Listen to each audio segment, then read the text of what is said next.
This is Appalling News, your most trusted source for fake real news.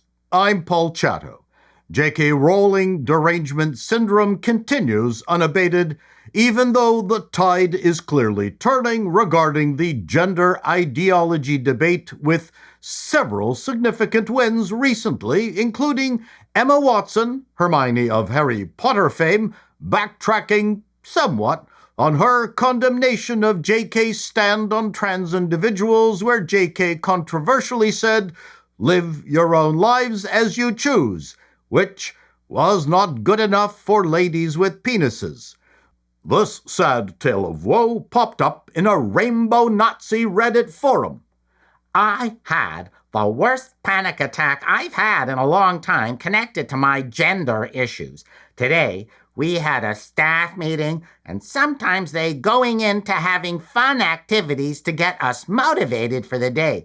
Normally, I can separate this from her, but this morning, I just lost it. As soon as the meeting organizer said we were going to have a quiz about Harry Potter, I couldn't control my breathing. I just kept thinking in my head, that bitch wants us dead. That bitch wants us dead. Not logical, of course not, but just couldn't control it. I quietly got out of the room and went to the bathroom. Sat there trying desperately to control my breathing for 15 minutes. I have no idea why this morning people bring her an HP up all the time and I don't lose it. But just today, was terrible. I'm sorry to dump on you, sisters, but feels strangely big. I'm still a bit shaky, and it's like 10 hours later. The questions we all want answered are, how the hell did you get past the H.R. Colby personality test, and which washroom did you use? Our favorite sexually confused stickbug and brand destroyer, Dylan Mulvaney, has an off-Broadway show titled The Least Problematic Woman in the World. Now, this might elicit guffaws, but Mulvaney is an experienced actor who acted in Book of Mormon. The New York Theater Guide gave his show 5 stars. He is certainly uninhibited. Here's a clip from his show. You get to spin the wheel. Yeah, you get to spin the wheel, but guess what? You get a second chance in this game first. No way. Oh my God! Oh my God, I'm still in it! So you know 2 prices already, which is a great thing. $3.99 and $5.99. Which one do you want to keep? I'm going to keep the $5.99. Keep $5.99. Something else up here is $5.99. You can tell me what it is. You get everything. I'm going to say the soup. Soup. $5.99. It's pretty fancy. It is. Yes! You got it! Dylan's a winner! Dylan's a winner! Dylan, nice job, man.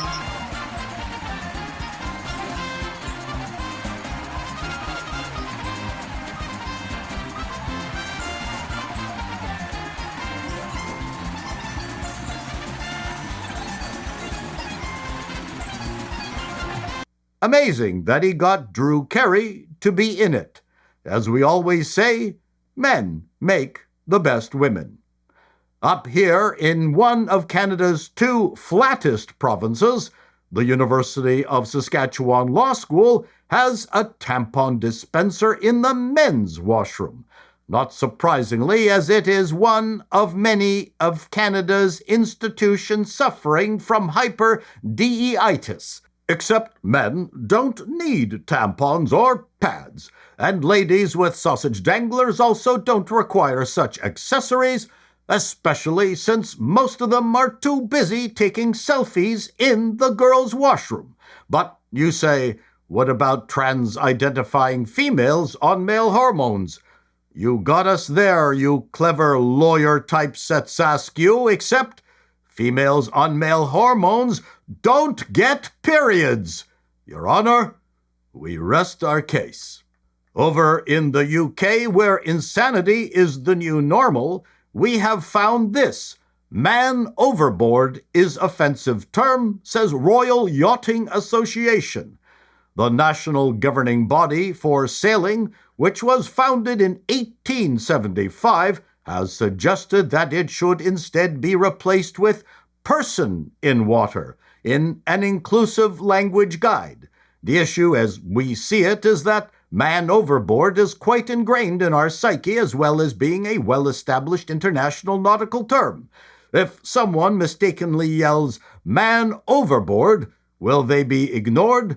Or worse, charged with using non-inclusive language by the Met Police? "We're sorry, ma'am. Your husband is dead, but we are prohibited to act unless you use the preferred appellation, person in water." The issue is that any crew, no matter what language they speak, understands man overboard. What happens if you yell, "person in water," and the Croatian crew just grin and wave back at you?